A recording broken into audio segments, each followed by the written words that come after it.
A 15 arrested in connection with July's mass shooting. What we know about the newest suspect as the city council grills 3 major city agencies on their admitted failure to protect you. Plus the fight to hold young offenders accountable. We bring you a live update from Annapolis as lawmakers address concerns on controversial juvenile justice laws. Then flooding downs trees and cuts power. Our weather authority team looks at the damage left behind from last night's wild storms. Live from WBFF in Baltimore, this is Fox 45 News at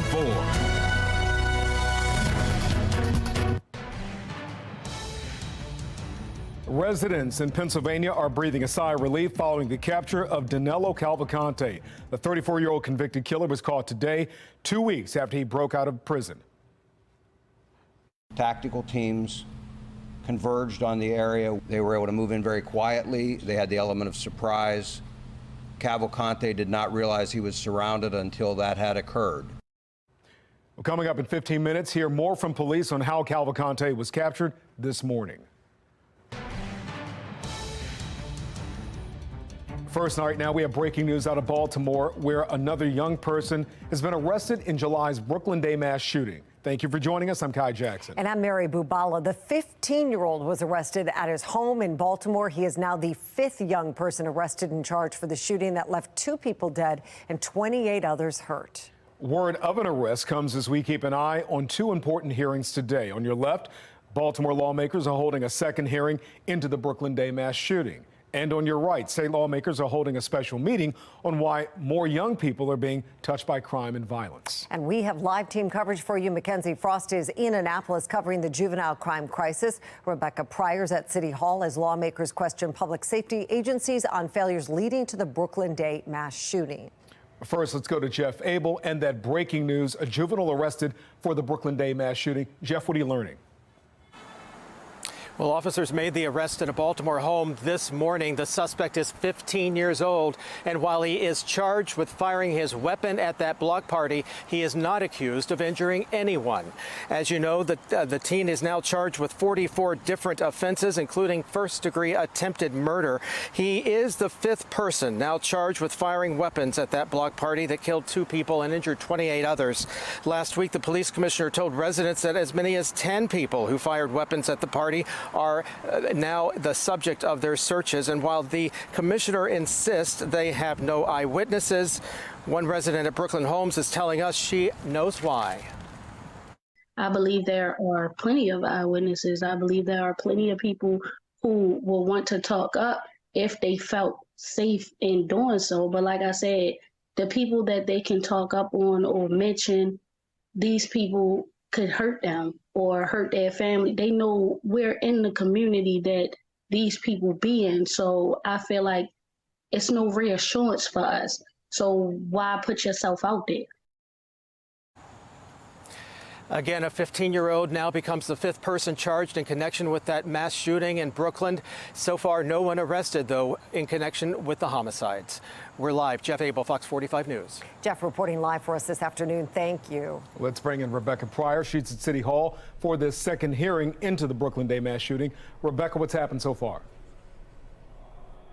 Well, tonight, tough questions coming from City Council as they attempt to dig deeper into what went wrong leading up to the mass shooting and what policies need to be changed after the fact. But much like the first hearing, it seems like there's more questions still than answers happening out of this hearing. One of the main critiques from council members, it's still unclear exactly who within BPD knew what and when. Also, why more preventative action wasn't taken once officers were alerted to this massive gathering.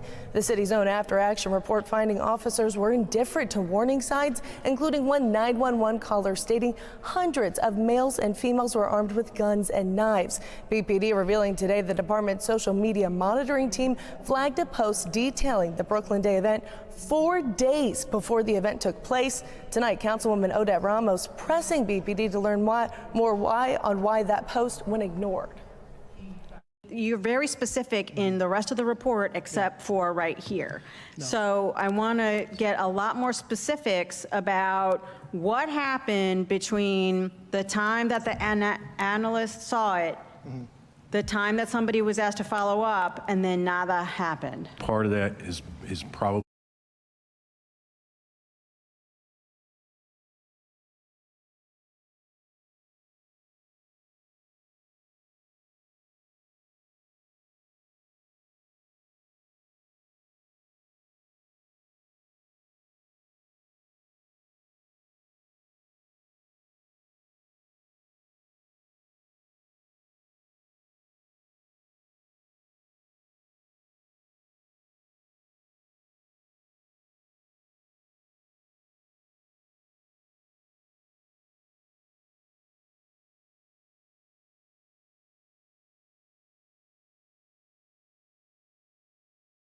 what the agency is really doing to get a handle on this juvenile crime.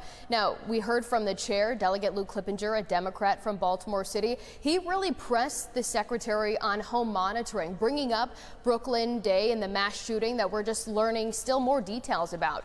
Delegate Clippinger really bringing up the fact that we continue to hear stories of people and young people who are arrested and facing charges while on home monitoring, wearing an ankle monitor. And that's a concern that we continue to hear from parents and prosecutors as well as police all over the state. It does not appear that those monitors were being adequately observed while what was happening in Brooklyn was happening. How many of the juveniles who were there were in violation? I mean, and I get it about probation, but they were under supervision from DJS. Mm-hmm. How many people were there who had those obligations and they may have been violating them? Right. So I'll get you that data too. But again, if a kid is out at midnight and they have the electronic monitor on, it doesn't mean that nothing was done about that. Right? The electronic monitor doesn't physically tether them to the home. Kids do sometimes do things they're not supposed to do. Well, Mackenzie, what is Secretary Schiraldi saying about the juvenile justice reform law preventing kids 13 and younger from facing charges for nonviolent misdemeanors?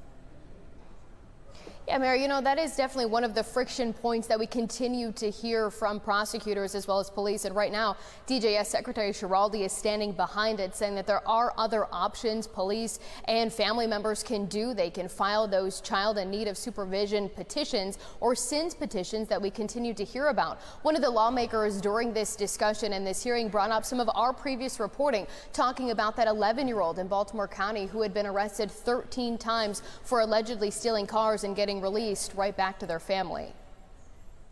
Why do we have these examples of youth that commit a crime, sometimes serious, and they just kind of cycle through the system? The car theft issue is a big issue in Maryland.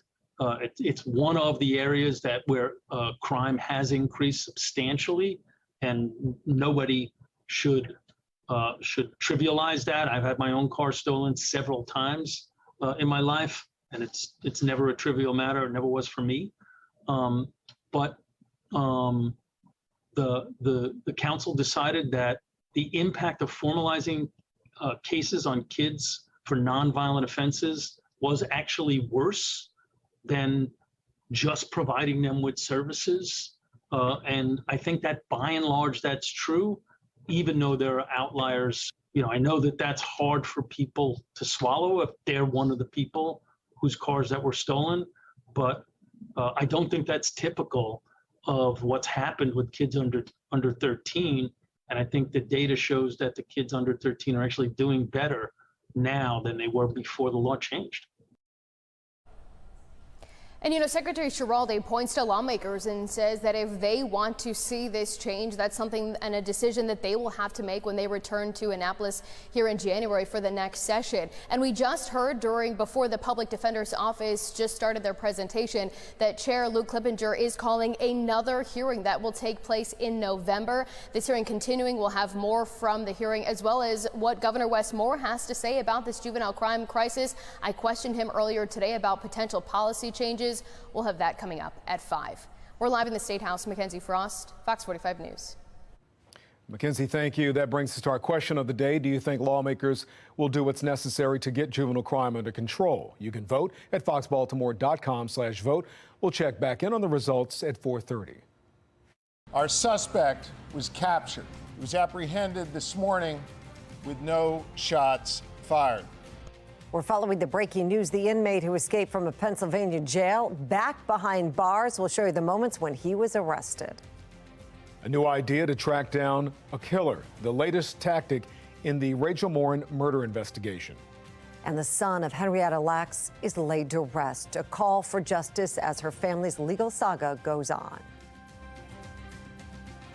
And if you've been holding off working outside or working out outside over the past several days with heat, then humidity, then rain, well, today is your day to do it. 81, partly cloudy at 5 p.m. and falling into the 70s at 6 and 7. I'm going to let you know how much better the weather is going to get than even this in my Weather Authority forecast.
And we are updating that breaking news out of Pennsylvania. After 14 days on the run, the convicted killer who escaped the Chester County Jail is back behind bars.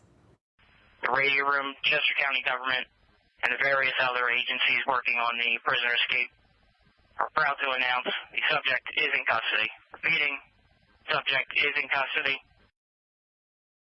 To close the net overnight on 34-year-old Danilo Cavalcante. More law enforcement had convened in the area after he got a hold of a gun. The storms overnight complicated the search, but the break came early this morning when an air search unit picked up a heat signal. Police, they released a K-9 to stop Cavalcante from escaping them. He began to crawl through thick underbrush, taking his rifle with him as he went. The dogs subdued him, and team members from both of those teams immediately moved in. He continued to resist, but was forcibly taken into custody. State police say Cavalcante did suffer a minor bite wound and was seen by medical experts at the scene. He was serving a life sentence for the murder of his ex-girlfriend. He's also wanted in a 2017 homicide case in his native Brazil. Well, it has been 2 months since a Harford County woman was killed on a hiking trail. DNA evidence has linked the suspect to a violent assault of a child in California. And now attorneys for Rachel Morin's family are getting creative. They're trying to generate new tips in the murder case. A number of people within the Hispanic community have no idea that this crime actually happened. A lot of them live within a half a mile of the trailhead and had no idea that Rachel was even murdered there. Fox 45's Amy Simpson joins us live with some new efforts to reach the Spanish-speaking community. Amy? Mary Kai, as you well know, this gruesome murder flooded local media here in the Baltimore region, but it does make sense. If someone doesn't speak English and therefore doesn't watch the news, then this is a story that could be missed. So now attorneys for Rachel Morin's family have launched a digital ad campaign. They're targeting 30 online news sites looking to engage the Hispanic communities in both Harford County and there in Los Angeles, California, hoping someone can put a name to the face of this suspect who was described as a Hispanic male between 20 and 30 years old, about 5'9", 160 pounds. The hope is that somebody that speaks Spanish, that maybe has not seen other newscasts or other information that's in English, will recognize this individual, will come forward and notify the Harford County Sheriff's Department. Now, the Harford County Sheriff's Office shared this video update on social media late last week, which has both English and Spanish subtitles. Today, a department spokesperson said they are also engaging the Hispanic community in the search for Rachel's suspected killer. Right now, there's a $10,000 reward on the table for information leading to that man's arrest. Reporting live, Amy Simpson, Fox 45 News. All right, after the storm, yeah, we barely made it out of this one, folks. We warned you about these storms overnight. Take a look at your screen. This is video of heavy downpours last night in Hamden. The storms triggered flash flood warnings and even tornado warnings. And take a look at this. Our morning news team captured this tree down in White Marsh. This was near Ebenezer Road. Luckily, we're not hearing of any injuries from last night's storms. Now, if you lost power, you weren't alone. Mary lost power last night. And take a look at this. Our newsroom lost power just before midnight. I got soaked leaving out of here. Meteorologist Jasmine Lomax was lucky. She had, I think, an umbrella. BGE now reporting 81 outages affecting just shy of 300 customers. Mary, what did you hear at your house? Lots of crazy thunder. Like that thunder, yeah. I've never heard thunder so loud. It was a wild storm. Wild, supercharged the video I should have taken video when I was driving. I'm glad I didn't because I could barely see. But it was just blinding. Right, blinding you could not see. I've never had a situation like that. Even had a flash flood emergency posted for Baltimore City overnight last night. Jasmine Lomax live on air after the news last night with the tornado warnings. No tornado surveys being done. No confirmed damage out of any of those tornado warnings. So that's the good news. I called the National Weather Service and they told me that they are not going to be planning any surveys. So that's good news there. But you saw there White Marsh getting a tree down and also 2 to almost 5 inches of rain in just about an hour and a half's time here in the city. So this is why we had that flash flood emergency for the city here in the orange, right along 83, fairly localized, but just in a terrible place. A lot of urbanization right here where you've got lots of impermeable surfaces like roadways as well as cement sidewalks. Makes it very hard for that water to get down into the ground. It all runs off. So this is when you have those big flash flooding problems in terms of urbanized flooding. Now on the HD radar, things looking a lot better this afternoon. Notice here in Baltimore, up and down 95 to Laurel, up to Bel Air. Not a whole lot here going on. A cold front now pushing off to the east. On the back end, there could be a shower or two, but you may notice as you get outside, I know I did when I stepped outside today, that humidity really coming down. Fair weather, high pressure building in from Canada. And this is the start of something very nice around here. 84 right now in Baltimore, mostly cloudy skies, winds into the southwest at 7 miles an hour with our humidity lowering to 46%. Some of those patchy clouds on the Toyota East Unit Harbor Skycam in the background. There could be a sprinkle out of that overnight tonight into early tomorrow morning as the much drier and even cooler air moves in. Now, helping us out is that front. It's keeping Lee off the coast. Now, that may not be the case as it kind of drifts a little bit closer to New England, which sticks out a little bit farther east. As we work towards the weekend, there could be a low-end Category 1 or tropical storm heading toward eastern Maine and eventually into Nova Scotia with some big wind and rain and surge. Around here, as it makes its nearest pass through the end of the week, there will be some higher than average seas and rip currents. But yeah, notice the computer model tracks as this thing is beginning to turn extratropical, could cause all kinds of havoc over extreme eastern northern New England. Now notice the wave heights just offshore. Surfers, heads up. 10 to 15, almost 20-foot waves just offshore through the end of the week. And then as we head into the weekend on Saturday, those waves will gradually begin to come down. So that's when we'll start to see the end of any of our impacts around here. Otherwise, sunshine, breezy the next several days. Then there's Margot that's out in the open Atlantic. No concerns here. And likely the next tropical depression that's just off the coast of Africa, that is heading east. That is something to watch as we head into the weekend. So overnight, tonight, into early tomorrow morning, future scans, especially south of the city. Shortly after midnight, there could be a couple light showers, and then it dries out, and it looks really nice from here on out. How about Thursday, breezy, 78, 77 Friday, golden sun on Saturday, 81 warming trend, maybe a stray shower later Sunday into early Monday, and seasonable temperatures all the way into next week. Jonathan, thank you. Reaction from Washington, D.C. after House Republicans launch an impeachment inquiry against President Biden. A new coronavirus vaccine. We have a health guide for your children. The latest debate over book banning leads to some shocking moments on Capitol Hill. I'm Kayla Gaskins with that story straight ahead.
We are back with live pictures of the White House. This afternoon, Republicans and Democrats are etching out battle lines on the heels of an impeachment inquiry against President Biden.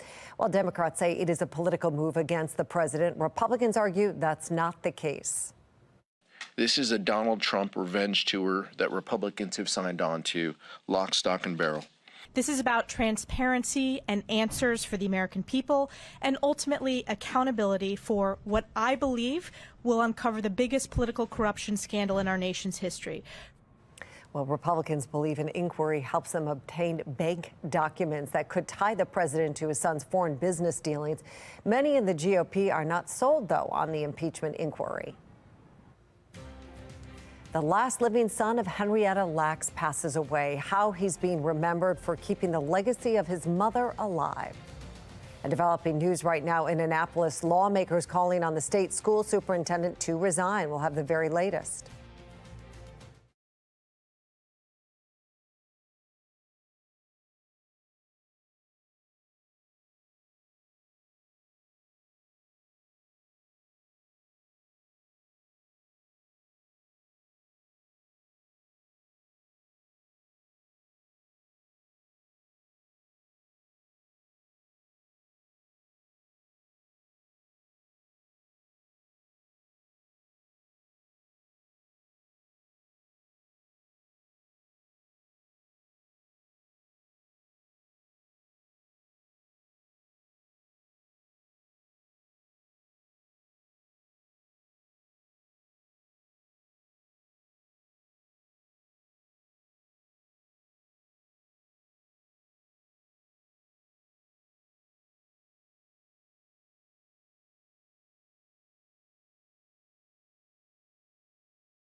And breaking news from overnight, a deadly double shooting took place in southeast Baltimore. That crime scene is in McElderry Park. That's just north of Patterson Park. Baltimore police say around 2:30 they found an 18-year-old who'd been shot. He was taken to the hospital and is expected to survive. A 33-year-old man was also shot and pronounced dead at the scene. There's no word on suspects at this time. This year, 196 people have been killed in Baltimore compared to 244 this time last year. 463 people have been shot and survived. That's down from 515 at this point last year. We're following breaking news right now. Another young person arrested in July's Brooklyn Day mass shooting. The 15-year-old was arrested at his home in Baltimore. He is facing 44 charges, including attempted first-degree murder. He is now the 5th young person arrested and charged for the shooting that left 2 people dead and 28 others hurt. Now, that arrest comes as we keep an eye on 2 important hearings today. On your left, Baltimore lawmakers hold a second hearing into the Brooklyn Day mass shooting. On the right, state lawmakers hold a special meeting, on why more young people are being touched by crime and violence. Former federal prosecutor Tharu Vignarajah reacts to the hearing on juvenile crime. Do you see anything changing from this meeting? Yeah, I'm a little worried this is a lot more about political theater than it is about actual substance and policy. This seems like a round of celebration to themselves, applauding them from some trend lines that they're sort of cherry picking from the broader data. So even though they're patting themselves on the back for, these certain trend lines that match national trend lines, they're not focusing on the fact that gun crimes are up, that carjackings are up, especially in Baltimore City. Well, just yesterday, we told you about a new report from the state that confirmed juvenile crime in Baltimore is going up. Absent from that meeting right now in Annapolis is representation from Baltimore City School Police. Maxine Stryker reports. As members of the Maryland House Judiciary Committee gather virtually to address the rise in juvenile crime, some voices were noticeably absent. It makes us feel left out. Clyde Boatwright, president of the Maryland State Fraternal Order of Police and a sergeant with Baltimore City School Police who has decades of dealing with juveniles, says he and his members weren't invited to the table. Who better to give good insight on what we're actually seeing on the streets but our police officers? Who was invited? The Maryland Chiefs of Sheriffs Association, States Attorneys Association, Office of Public Defender, and the Department of Juvenile Services. I'm looking at members of the legislature who have made comments over and over that it's us, the police, that are getting it wrong. However, we're not being allowed to sit at the table and be a part of the solution. Boatwright says the Maryland FOP has 17,000 members defending the state daily who just want to be a part of the solution when it comes to juvenile crime. It's the biggest topic going on today, considering that we've had so many violent incidents. A new report from the Department of Juvenile Services shows kids with guns remains a major problem statewide, and Baltimore is seeing an increase in gun violence among juveniles. It's the availability of firearms. Right now, we're now seeing our young people throughout the state carry firearms on a regular basis. It's almost the equivalent of how people used to carry pocket knives. Now, people just arm themselves and decide that they want to, in some cases use it for, robberies. They're using it for carjackings. They're using it for shooting. Boatwright says he asked the legislature why they weren't included Wednesday and was told they'd reach out next time. For now, he's hopeful the hearing will be a precursor to change ahead of the 90-day session. We're hoping that there's a roadmap to fixing some of these issues, and that roadmap should include repealing some of the laws that have been changed and allow these young people who are coming in contact with the criminal justice system the ability to get resources and also the ability to have our victims feel as though that they're being heard in this case. Maxine Stryker, Fox 45 News. Team coverage of these 2 hearings coming up at 5 o'clock. Let's check back on our question of the day. Do you think lawmakers do what's necessary to get juvenile crime under control? You can vote at foxbaltimore.com/vote.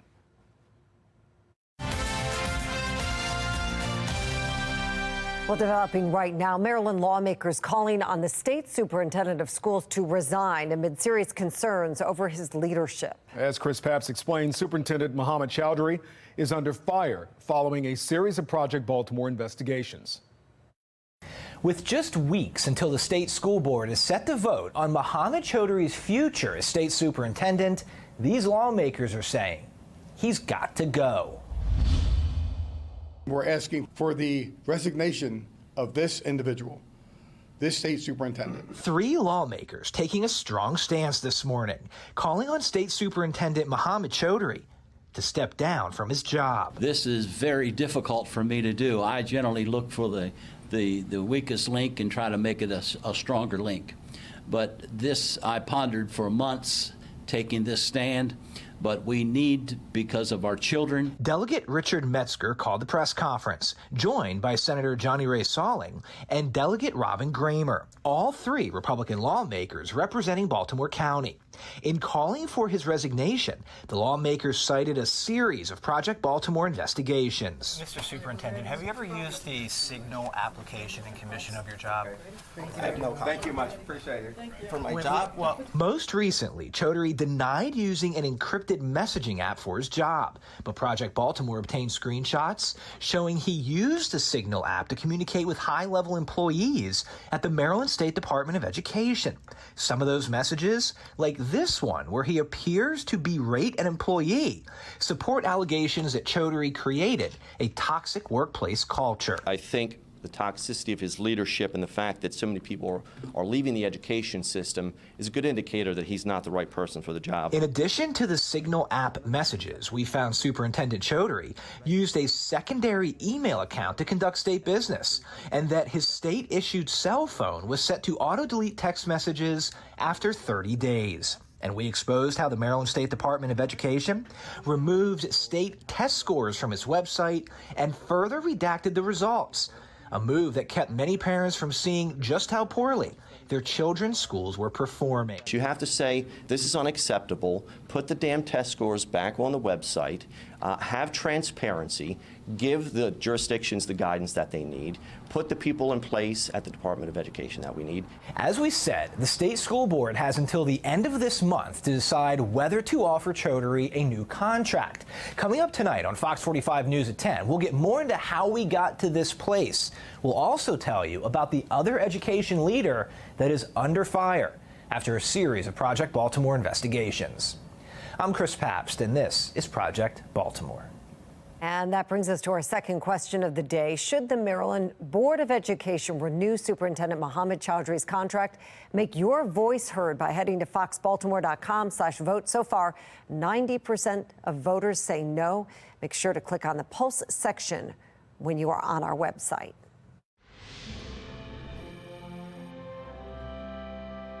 He held on through illness until the settlement was announced on her 103rd birthday. And I believe he went on home later to tell Mama that he settled this battle with justice. Well, civil rights leader Reverend Al Sharpton delivered the eulogy at the funeral of Lawrence Lacks Sr. today. He was the last living son of Henrietta Lacks. Lawrence died just 3 weeks after an historic settlement in a lawsuit over the use of Henrietta's cells for medical research without her knowledge or consent. Her family, friends, and civil rights leaders gathered today in Baltimore to honor Lacks, someone they say was a driving force in the ongoing fight for justice for his mother. We're going to continue to fight for justice for Henrietta and carry on not only Henrietta's legacy, but Lawrence's legacy. Members of the Lacks family say their fight isn't over during a funeral today for Lawrence Lacks Sr. He was the patriarch of the Lacks family. He was the glue that held it all together through thick and thin. When we was fighting this battle for his mother, Henrietta Lacks, he was the backbone. He was the spirit. In 1951, the cells of his mother, Henrietta Lacks, were harvested without her knowledge during a procedure at Johns Hopkins, then used for decades of medical research. Last month, her family reached a settlement with the biotech company Thermo Fisher. Now they're in the middle of a lawsuit with the California-based company Ultragenics for also selling products based on the HeLa line cells taken from Henrietta Lacks. This family represents so much to the history of this country. The need to protect the legacy of our parents and their history is a collective task that falls to all of us. The HeLa cell line helped develop countless drugs, cancer treatments, and vaccines, while pharmaceutical companies were able to patent and profit off ways to use the cells. Her family didn't receive any of those benefits for decades. Reverend Al Sharpton praised Lawrence's fight, saying the impact will last for decades. He fought the fight not only for his family, not only for his grandchildren and his loved ones, he fought it for all of us. So what happened to Henrietta Lacks happened to all of us. During the ceremony, Congressman Kwesi Mfume, a friend of Lawrence Lacks, noted that he wasn't just defined by his fight for justice in his mother's case. Mfume says Lawrence Lacks also served in the armed services and was the first black engineer for Amtrak. The latest tussle over education and what books should be allowed in public school libraries lead to shocking moments on Capitol Hill. Here's national correspondent Kayla Gaskins. Thank you, Mr. Chairman. More than a few faces on Capitol Hill turning red Tuesday as Senator John Kennedy read explicit passages from two controversial books at the center of the book ban debate. The first one is called All Boys Aren't Blue. He asked me to turn over. Next, the senator read from Gender Queer. I can't wait to put it on you. So-called book banning in schools and libraries turning deeply political across the country. In Illinois, a new law discourages so-called book bans, and its Secretary of State accuses Republicans of cherry-picking passages to push a narrative. Our libraries have become targets by a movement that disingenuously claims to pursue freedom, but is instead promoting authoritarianism. The other side of the debate says they aren't advocating for bans at all. One can still buy these books on Amazon. They simply believe they have no place in elementary schools. As a society, we don't put Playboy in kindergartens. This isn't considered a book ban, but common sense. Are you suggesting that only librarians should decide whether the two books that I just referenced should be available to kids? Is that what you're saying? No. No one is advocating for sexually explicit content to be available in an elementary school library or a children's section of a library. But All Boys Aren't Blue covers sexual abuse. Students who do not read books like All Boys Aren't Blue cannot learn what is appropriate. I understand that. They cannot learn. I understand, but none of you want to answer. The American Library Association said the number of book challenges doubled from 2021 to 2022. The debate appears to be only gaining momentum. In Washington, I'm Kayla Gaskins. It's been called the wackiest bash of the year. Still ahead, the preparations underway for another year of the Trash Wheel Fan Fest. The new COVID-19 vaccine is now recommended for all of us ages 6 months and older. I'm Liz Bonus. Why kids may need it more than you think. It is just ahead. And the commute this afternoon looking a lot better than what we had around here last night. Temperatures fall from around 80 back into the 70s, lowered humidity, and it only gets better from here. I'll let you know if we have any chances of rain coming up in my Weather Authority forecast.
And now that the new COVID-19 vaccines are recommended for all Americans 6 months and older, that's raising a lot of questions, especially for parents with young children.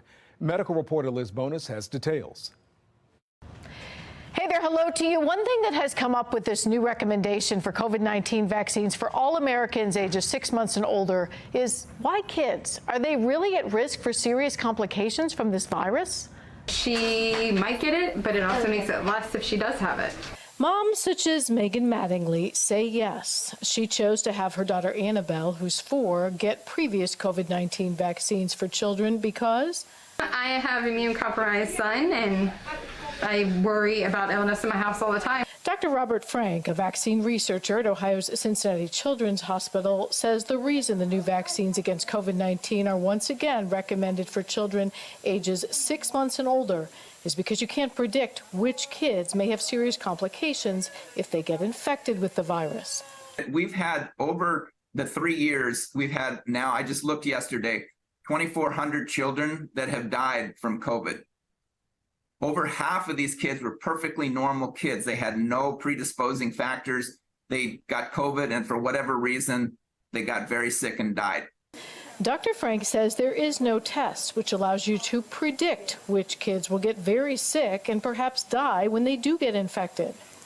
And that's why really the recommendation is to vaccinate everyone. It's the same recommendation we do for flu. The recommendation is every child 6 months of age and above get a flu vaccine every year. So it's the exact same recommendation we're giving for flu as we're now giving for COVID. Now the vaccine is now covered by medical insurance plans. It's rolling out now in pharmacies and doctors' offices. I'm medical reporter Liz Bonus. Back to you.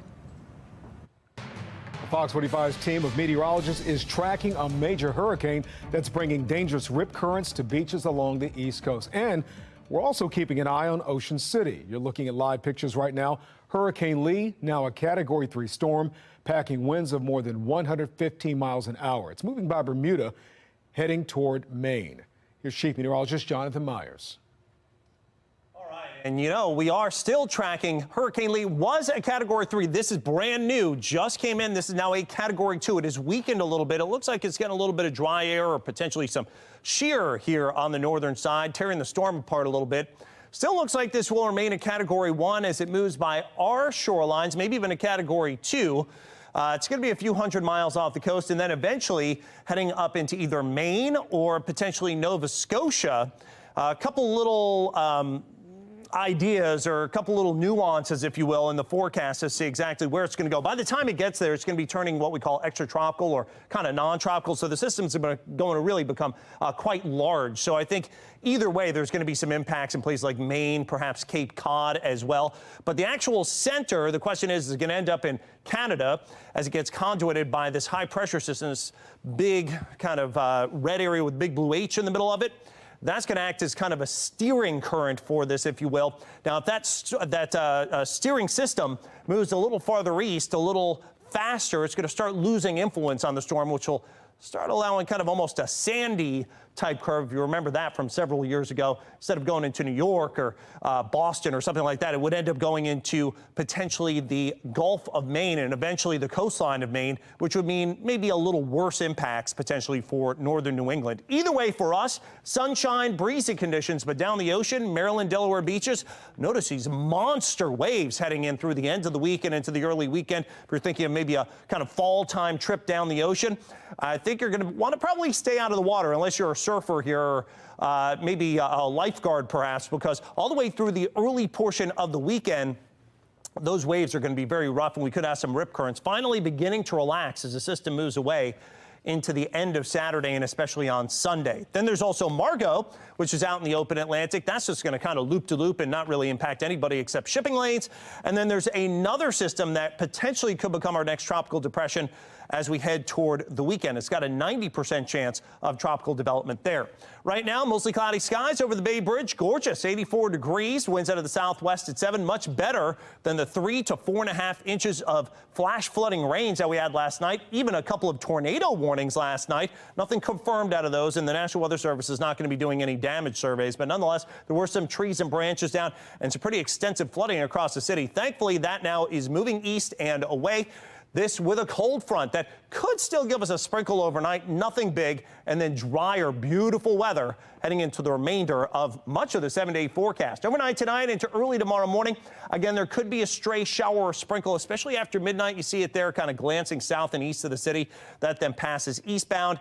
And by tomorrow, ooh, yeah, sunshine, breezy, 78, real touch of fall here on Friday. Lows in the 50s, highs mid to upper 70s. Golden sun, 81 on Saturday, and could see stray shower Sunday night into Monday. Well, it's time to celebrate the garbage guzzling heroes of Baltimore. Next, a preview of this weekend's Trash Wheel Fan Fest. And ahead on Fox 45 News at 5 o'clock, are cars really driving what's driving people out of Baltimore? The controversy surrounding a city council member's comments as some residents are bracing for a fight over road space.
Mr., Professor, Captain, and Gwenda, the good wheel of the West.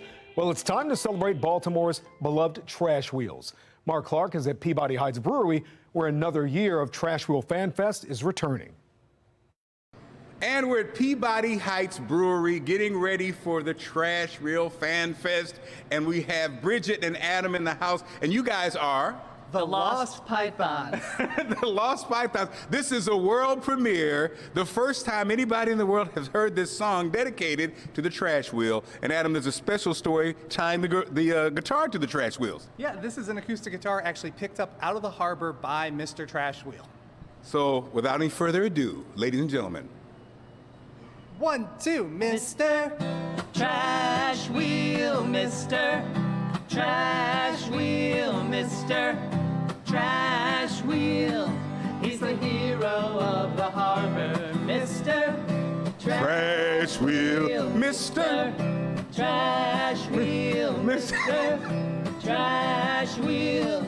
He's the hero. Oh, Mr. Trash Wheel. Mr. Trash Wheel, you go round and round and clean up Baltimore. We love you so much. Mr. Trash Wheel, hero of the harbor. I'm Mark Clark, Fox 45 News. Very nice. Mark Clark, who doubles as a R&B singer. Coming up on Fox 45 News at 5 o'clock tonight, it's Suicide Prevention Week, the behaviors parents can be on the lookout for in their kids. And a mother who lost her child says more could have been done to protect her daughter. What we've learned from a public safety hearing on the Brooklyn home shooting.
Knowing that there were calls, endless calls for help, and no one showed up. Addressing the communication failures of the Brooklyn Day mass shooting, the meeting at City Hall to prevent future tragedies. State leaders gathering to analyze the juvenile justice laws currently on the books. We are live in Annapolis as the juvenile crime crisis goes under the microscope. New developments in the murder of a Harford County mother on a popular walking trail. The efforts police are making to track down the killer. Live from WBFF in Baltimore, this is Fox 45 News at 5.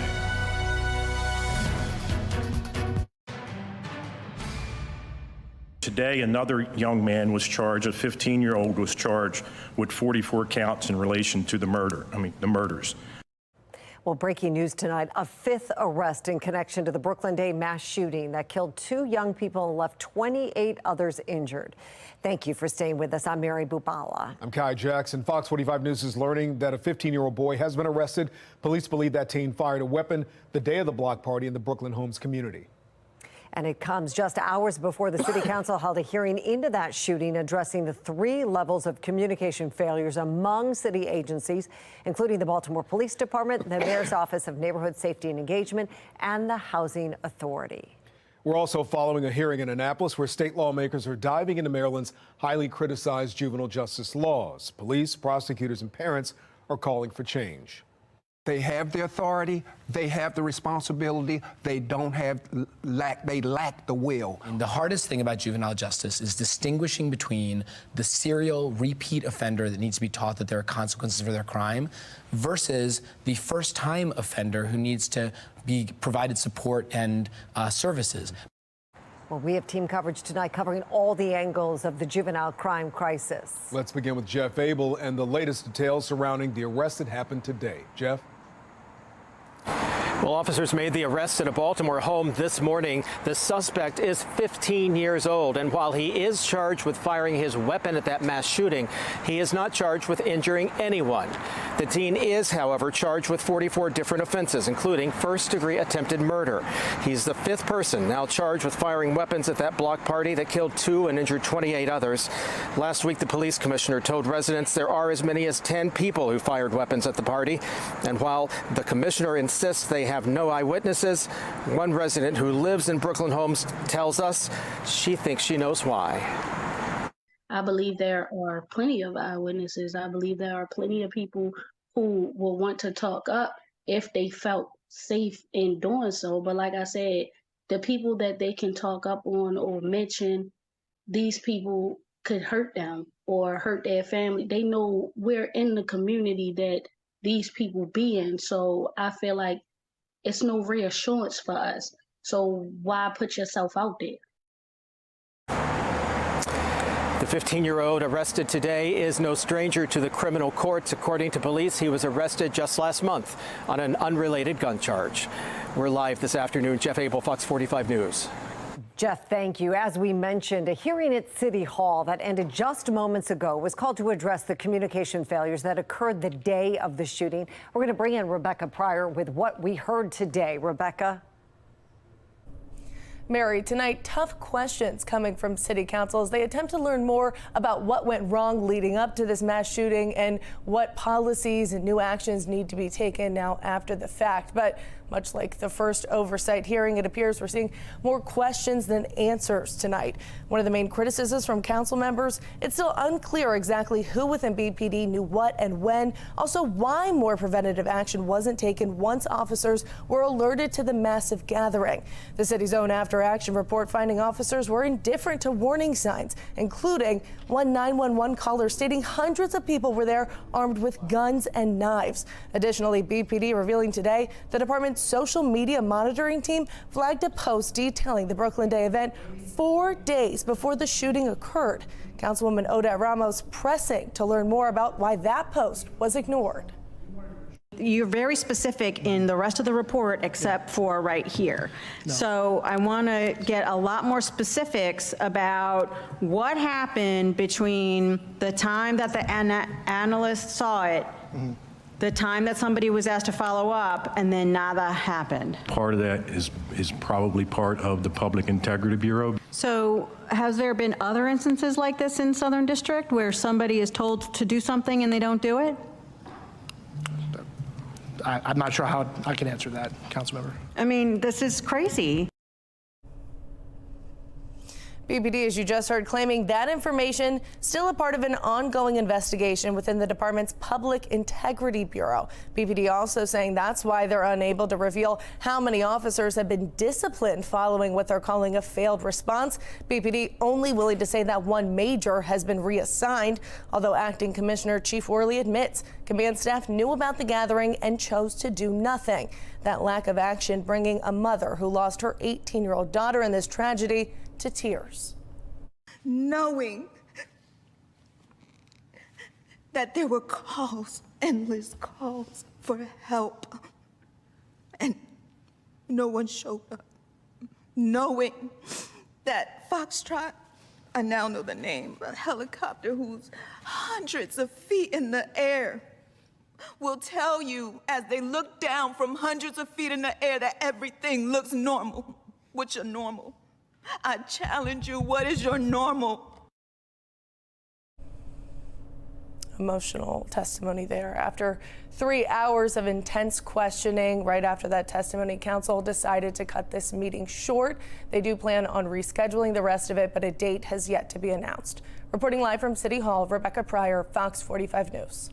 Rebecca, as you just mentioned, Aaliyah Gonzalez's mother spoke to the council about the pain, we could see it and feel it, that she has felt since Brooklyn Day and the frustration she has with the response.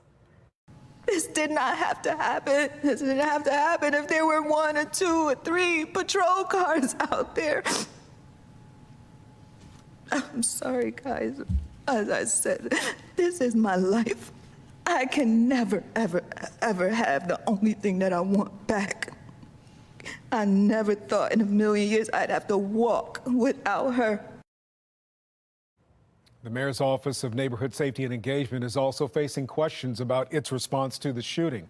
Monzi confirms Safe Streets employees mediated 5 incidents believed to have involved guns the night of the shooting, but stopped short of addressing where those incidents took place or how they were related to the shooting. Safe Streets workers were also aware of plans for Brooklyn Day nearly a month in advance, but apparently didn't notify police it was happening. We want to make sure that we're able, moving forward, to have very strong intelligence between Safe Streets and the Mayor's Office of Neighborhood Safety and Engagement so that we have the proper situational awareness. The Housing Authority of Baltimore has also faced criticism for allowing the unauthorized party to happen in the first place. Agency leaders saying they weren't aware Brooklyn Day was taking place despite the crowds at Brooklyn homes that day. The agency now working to provide overnight security and educating residents about emergency protocols like using a hotline to report potentially dangerous events. Now to other major hearing that we're following right now surrounding the juvenile justice laws on the books. Fox 45's Mackenzie Frost is live in Annapolis with what we're hearing. Mackenzie. Well, Kai, this hearing continues to go on. We're entering hour 4 now, and we're listening to testimony from the State's Attorneys Association.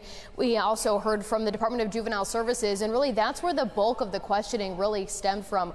We heard from the chair of this committee, Delegate Luke Clippinger, a Democrat from Baltimore City, really question Secretary Vincent Schiraldi pretty hardly throughout this time, really questioning him not only about the home monitoring and questions specifically about the Brooklyn Day mass shooting, but also questioning the numbers that were detailed in that report from DJS yesterday, touting the fact that DJS believes that youth crime is down, excluding kids who are using guns in their crimes. Now, several lawmakers raised the question about whether those numbers are really coming down to an actual decrease or just because the laws have changed.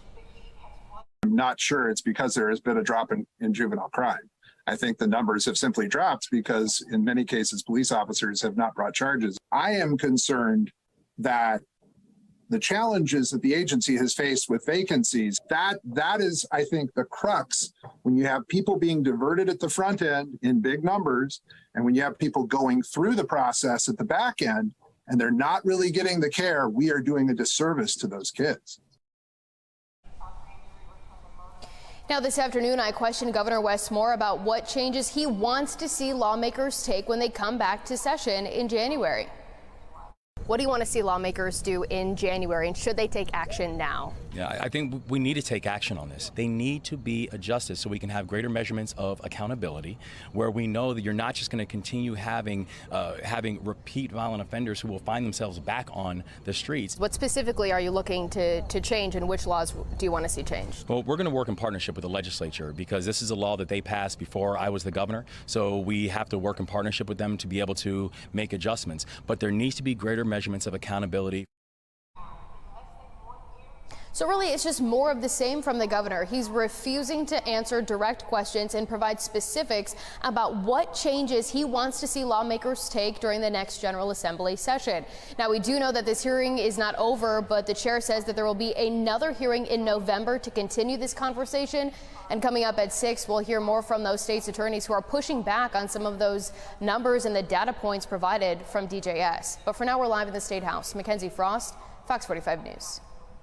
Mackenzie, thank you. Well, just yesterday, we told you about a new report from the state that confirmed juvenile crime in Baltimore is going up.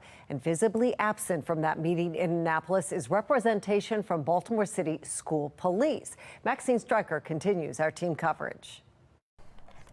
As members of the Maryland House Judiciary Committee gather virtually to address the rise in juvenile crime, some voices were noticeably absent. It makes us feel left out. Clyde Boatwright, president of the Maryland State Fraternal Order of Police and a sergeant with Baltimore City School Police who has decades of dealing with juveniles, says he and his members weren't invited to the table. Who better to give good insight on what we're actually seeing on the streets, but our police officers. Who was invited? The Maryland Chiefs of Sheriffs Association, States Attorneys Association, Office of Public Defender, and the Department of Juvenile Services. I'm looking at members of the legislature who have made comments over and over that it's us, the police, that are getting it wrong. However, we're not being allowed to sit at the table and be a part of the solution. Boatwright says the Maryland FOP has 17,000 members defending the state daily who just want to be a part of the solution when it comes to juvenile crime. It's the biggest topic going on today,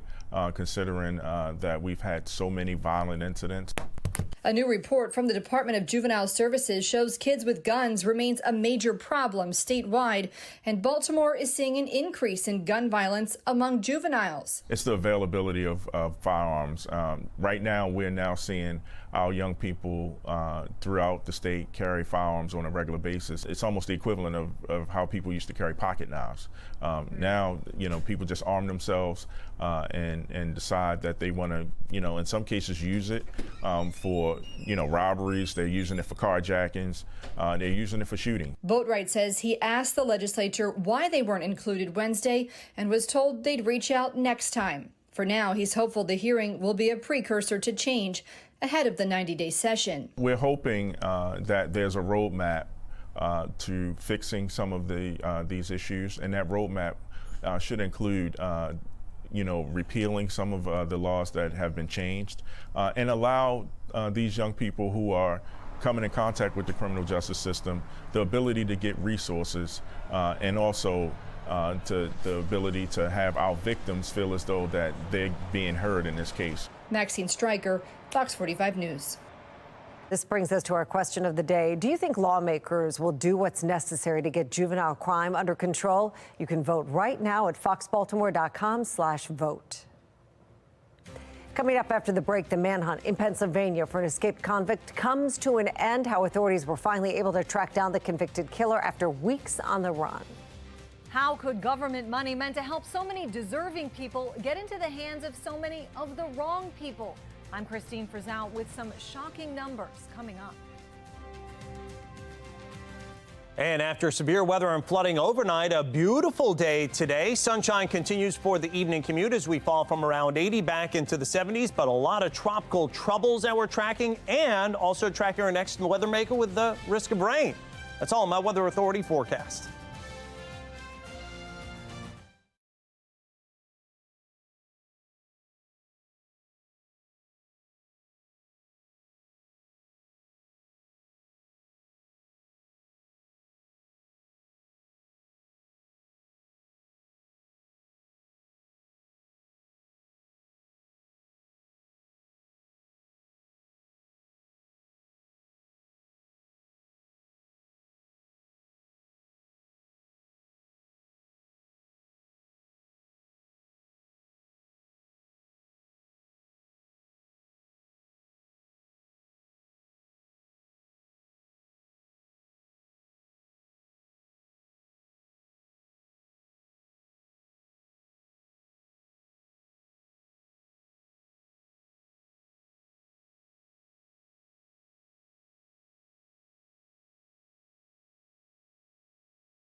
Escaped Pennsylvania inmate Danilo Cavalcante is behind bars once again.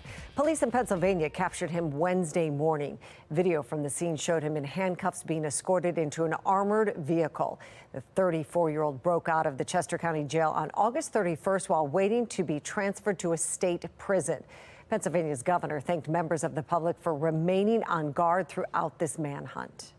I hope the good people of Pennsylvania, and indeed the folks all across this nation, got a chance to see how government is supposed to work, how law enforcement is supposed to work, where we all come together, where we focus on the mission. Was convicted of first-degree murder for killing his former girlfriend in 2021. Authorities say he was captured shortly after midnight when an aircraft overhead picked up a heat signal where he was in a wooded area west of PA 100, and tactical teams snuck in. They were able to move in very quietly. They had the element of surprise. Cavalcante did not realize he was surrounded until that had occurred. Cavalcante still tried to escape with his rifle once he was surrounded, so authorities released a canine police dog which subdued him. Cavalcante suffered a minor bite wound. He is headed back to a state correctional facility where he will start serving his life sentence. Developing now, it has been a day since House Speaker Kevin McCarthy announced an impeachment inquiry into President Biden, and Republicans and Democrats are etching out some battle lines today.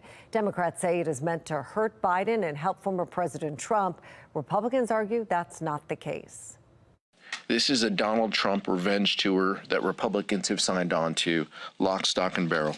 This is about transparency and answers for the American people, and ultimately accountability for what I believe will uncover the biggest political corruption scandal in our nation's history.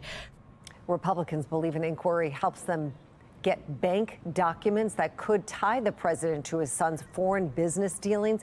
Many in the GOP are not sold on the impeachment inquiry.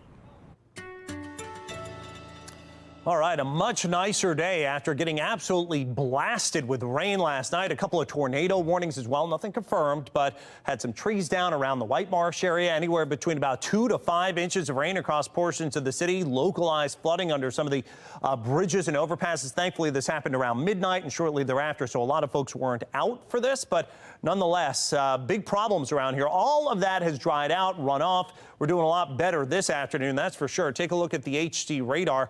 There's some rain and thunderstorms off the coast. That's the last of what gave us the problems last night. And outside of that, looking nice and dry as a cold front pushes through. Now, with that front still in the vicinity into the early overnight hours, and actually probably right around midnight or so, there still could be a stray sprinkle or light shower and some extra clouds before the significantly drier air moves in. Already it's feeling better, but it's really going to feel nice for tomorrow.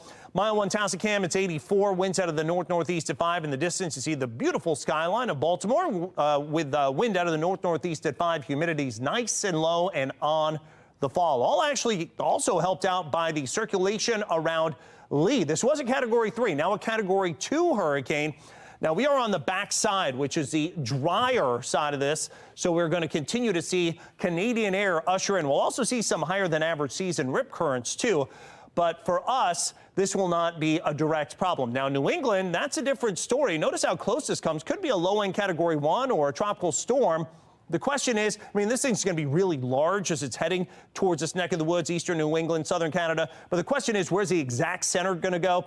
Well, one scenario says that this big blocking, what we call high pressure system, is going to be a little bit closer to the system, and that's going to help conduit this thing back off to the north and east and quickly into southern Canada. Another scenario says this may start to release its grips a little bit on the system and give it a little nudge off toward Maine, and that would mean more impact potentially for eastern New England. Either way, it looks like a lot of rain, a lot of wind, Cape Cod all the way up into down east Maine. Now, around here, again, we will see the higher than average seas. Look at this, all the way through Friday and on into the weekend.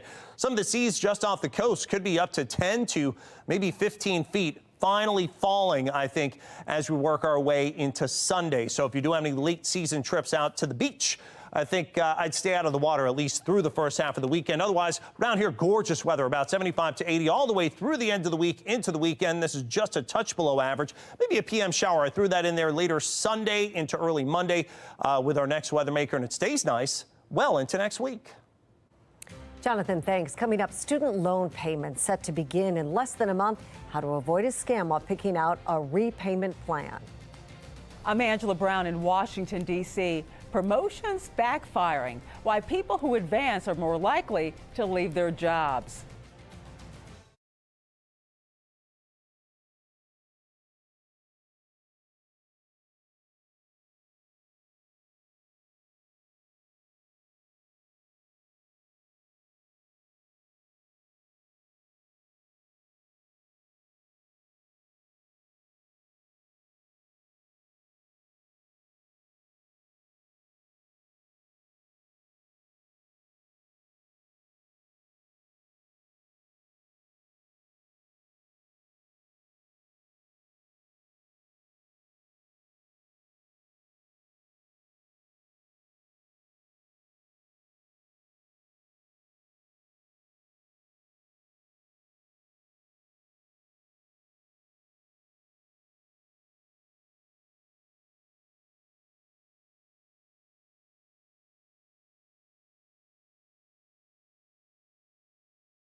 Thank you. Well, making headlines tonight, some shocking numbers paint a picture of just how lax federal oversight was when it came to doling out money for COVID relief. 1 out of every $7 in unemployment benefits likely went to somebody who didn't qualify for it. As Christine Frizzell reports, that includes millions of dollars for dozens of violent criminals. In the height of the pandemic, the goal was simple: get as much money out as possible, as fast as possible, to those who needed it the most. An individual could come in and all they had to do was sign a form saying, I'm entitled to this money, please give it to me. That a number of fraudsters were more than happy to sign that form to get the benefits. Fraudsters and mismanagement of those funds, it turns out, have cost the country a shocking amount of money. In a new report, the Government Accountability Office estimates the amount of fraud in unemployment insurance programs during the COVID-19 pandemic was likely between $100 billion and $135 billion, or between 11 and 15% of the total amount of those benefits paid out. And this was one of many COVID aid programs, including the Paycheck Protection Program, to be deeply defrauded. Just last month, the Department of Justice announced it was taking action against 371 defendants for more than $800 million in fraud, dozens of whom had connections to violent crime. The sweep included the disruption of 30 members of a street gang in Wisconsin who used proceeds from an unemployment fraud scheme to solicit murder for hire. And it wasn't just Americans. Transnational criminals also seeped into the system and took millions. In total, COVID aid has now reached $5 trillion. Experts say the biggest oversight failures were a lack of controls at the outset and the lack of use of data or current technology. To see which applications came with IP addresses that were overseas IP addresses. Pretty simple check in this day and age. It wasn't done in most instances. Lessons learned too late to prevent hundreds of billions of dollars from being stolen. In Washington, I'm Christine Frizzau. So we need to rethink how we approach the problem and take it more seriously. Still ahead tonight, September is National Suicide Awareness Month. We break down what parents need to be on the lookout for. But first, a new tactic to track down the man who murdered a Harford County woman. Who the family's attorneys are looking for answers.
We got to get this guy. We've got to get him off the streets because we don't want him to ultimately become a serial killer and do this to another family.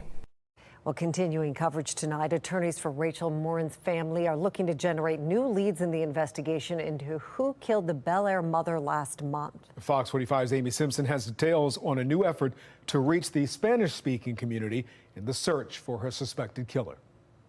This gruesome murder flooded local media, but it does make sense. If someone doesn't speak English and therefore doesn't watch the news, this is a story that could be missed. It's been nearly a month since law enforcement in Harford County shared this surveillance video announcing a major break in the Rachel Morin murder case.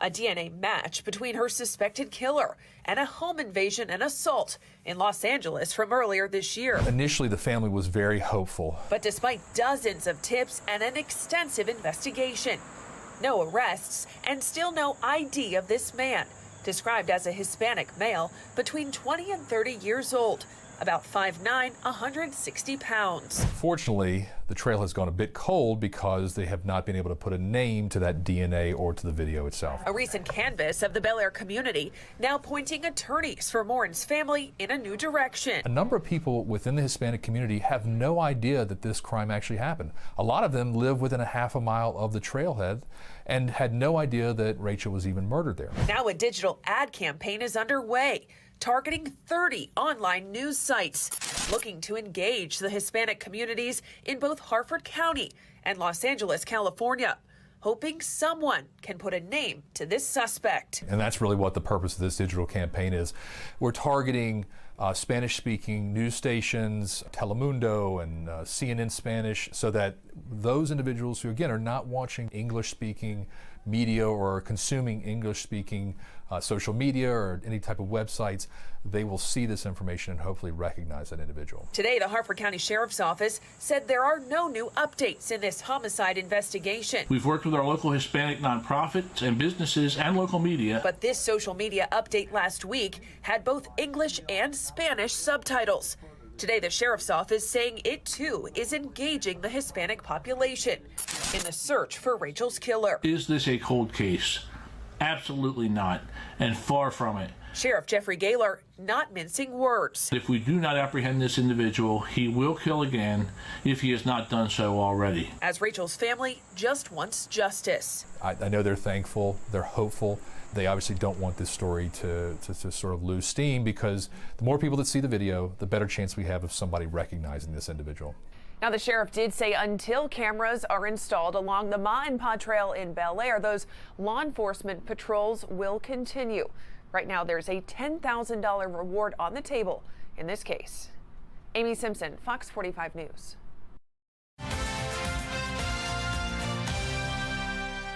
Developing right now, Maryland lawmakers calling on the state superintendent of schools to resign amid serious concerns over his leadership.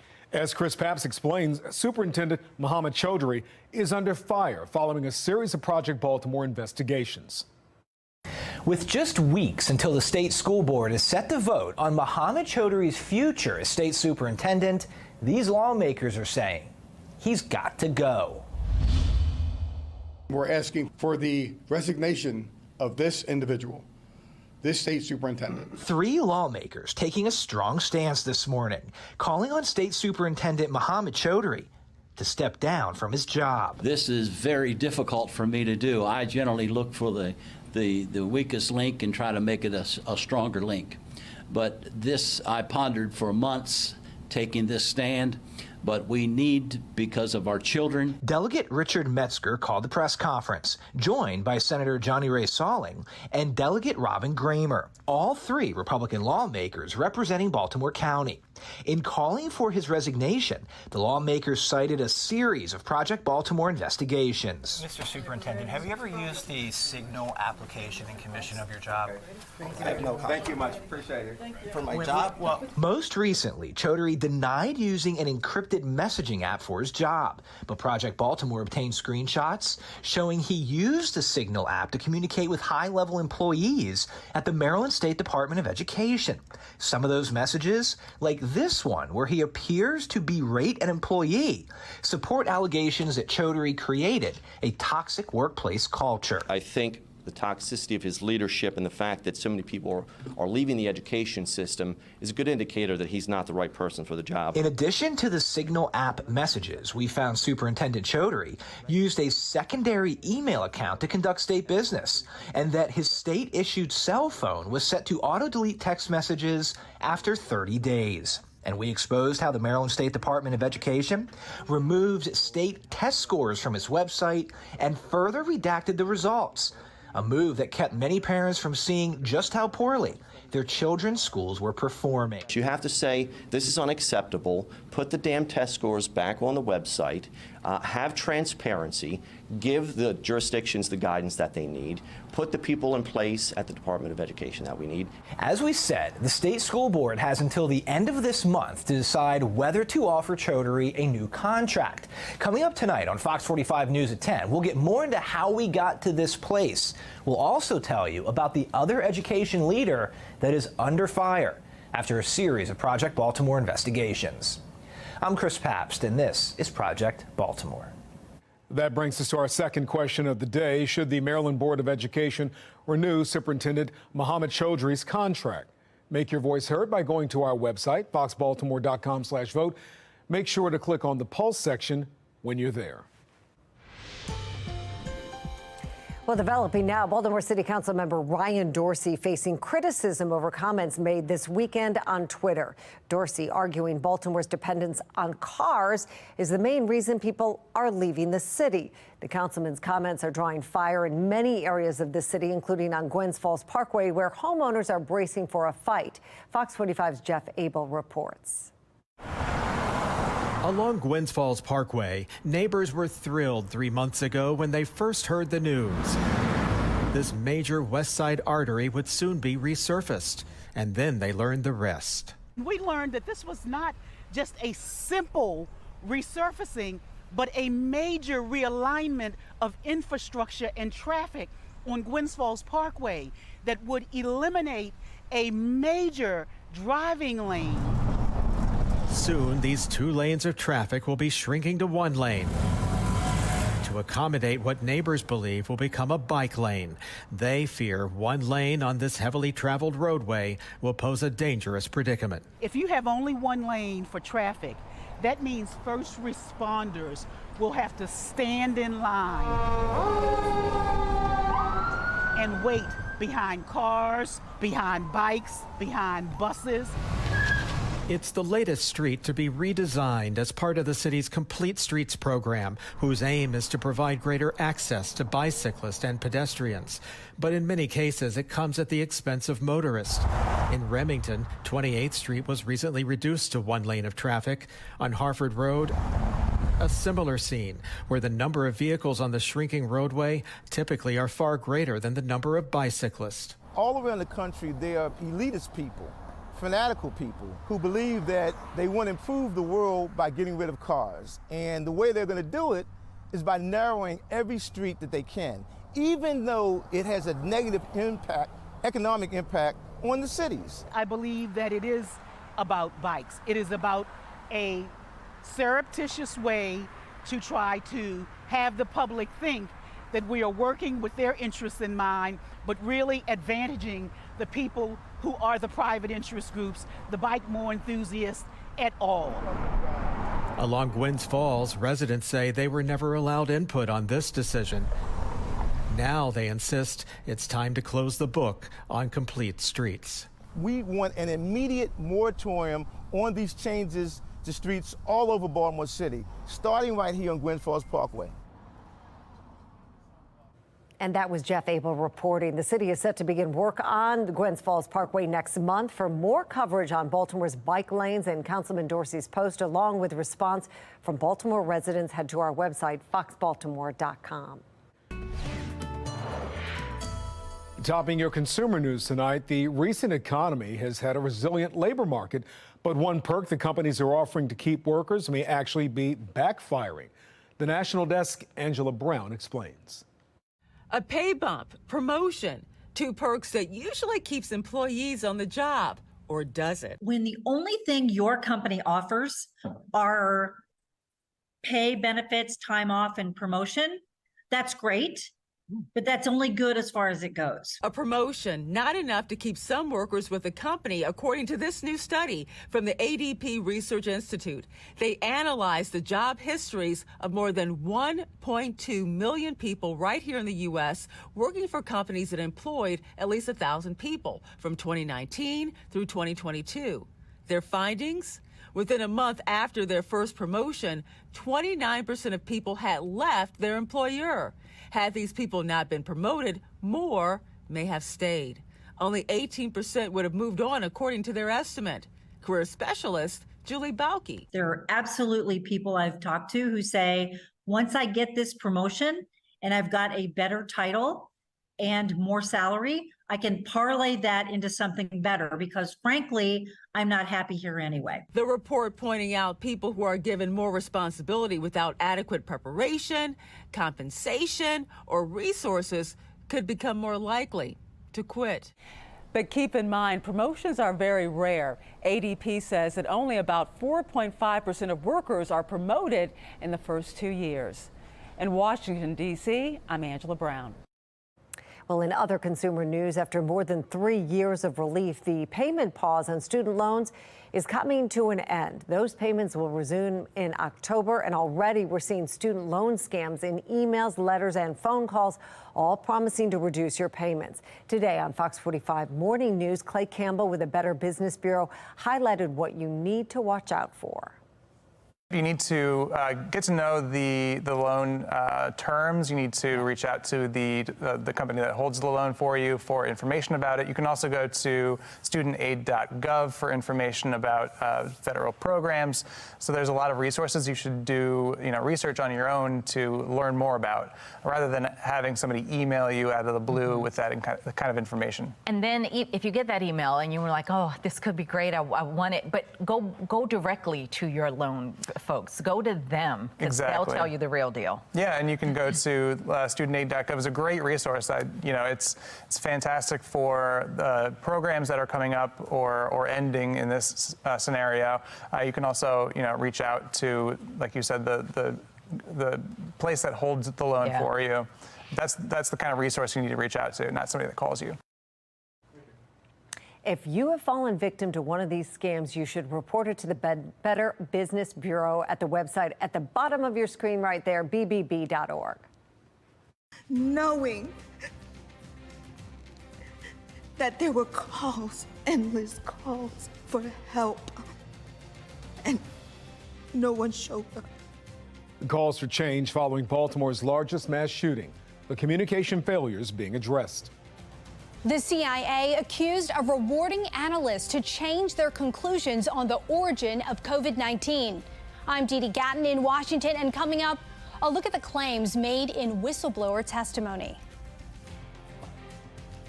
And some incredible weather showing up for our midweek after flooding rain last night. Well, some great weather for a walk this evening. Temperature at 74 at 7, dropping down at 9 p.m. to 70 and 68 at 11. Humidity moving out. I'll let you know when the next risk of rain with our next weather maker is coming up in my Weather Authority forecast.